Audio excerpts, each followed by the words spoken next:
بسم اللہ الرحمن الرحیم۔ السلام علیکم ورحمۃ اللہ وبرکاتہ۔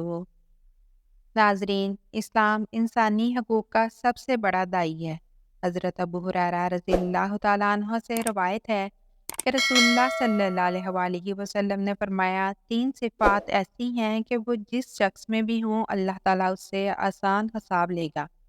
اور اسے اپنی رحمت سے جنت میں داخل فرمائے گا۔ صحابہ کرام رضی اللہ تعالیٰ عنہ نے عرض کیا، یا رسول اللہ صلی اللہ علیہ وآلہ وسلم، کن صفات والوں کو؟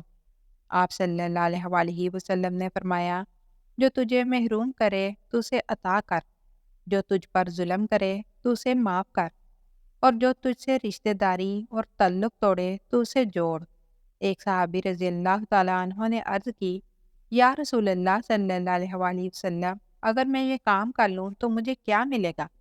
آپ صلی اللہ علیہ وآلہ وسلم نے فرمایا، تجھ سے حساب آسان ہوگا اور تجھے اللہ تعالیٰ اپنی رحمت سے جنت میں داخل فرما دے گا۔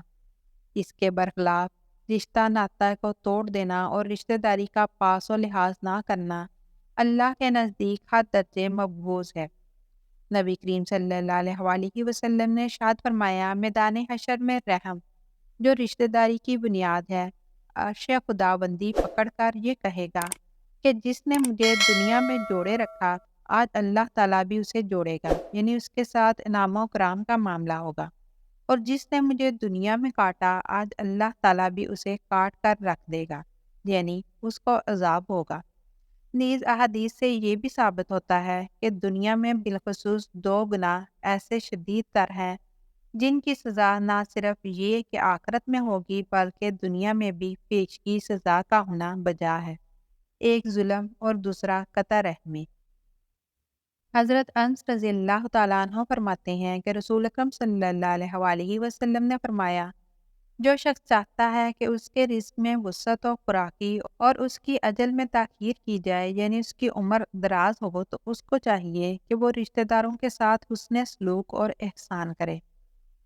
ایک اور حدیث مبارکہ میں بھی اسی طرح کے الفاظ مروی ہیں کہ جو شخص پسند کرتا ہے کہ اس کے رزق میں وسعت ہو، اس کی عمر میں اضافہ ہو، تو اسے چاہیے کہ وہ صلہ رحمی کرے۔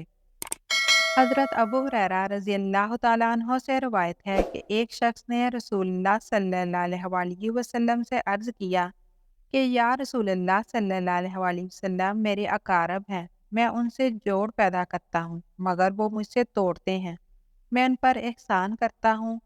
مگر وہ مجھ سے بدی کرتے ہیں، میں ان کے ساتھ حلم و بردباری سے پیش آتا ہوں مگر وہ مجھ سے جہل و جفا سے پیش آتے ہیں۔ تو آپ صلی اللہ علیہ وآلہ وسلم نے اس شخص سے فرمایا، اگر یہی حال ہے جو تم نے بیان کیا ہے تو ان کے منہ پر جلتی راکھ ڈالتا ہے، اور ہمیشہ اللہ کی طرف سے تیرا ساتھ ایک فرشتہ رہے گا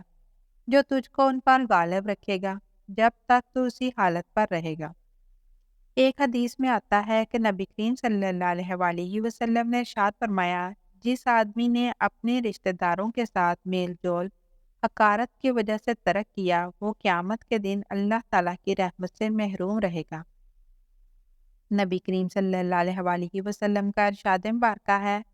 بے شک آدم کے بیٹوں کے اعمال ہر جمعرات کی رات اللہ کے دربار میں پیش کیے جاتے ہیں، مگر رشتہ کاٹنے والے کے اعمال ضائع کر دیے جاتے ہیں۔ صلہ رحمی اور قرابت داروں کے حقوق کا جس طرح آن حضرت صلی اللہ علیہ وآلہ وسلم جان نثار صحابہ نے اہتمام کیا، وہ رہتی دنیا تک کے لیے ایک روشن مثال ہے۔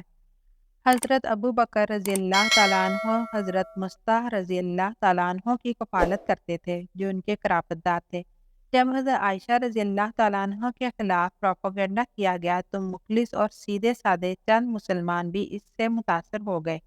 جن میں حضرت مصطح رضی اللہ تعالیٰ عنہ بھی شامل تھے۔ حضرت ابو بکر رضی اللہ تعالیٰ عنہ نے باپ ہونے کے ناطے جذبات میں آ کر قسم کھائی،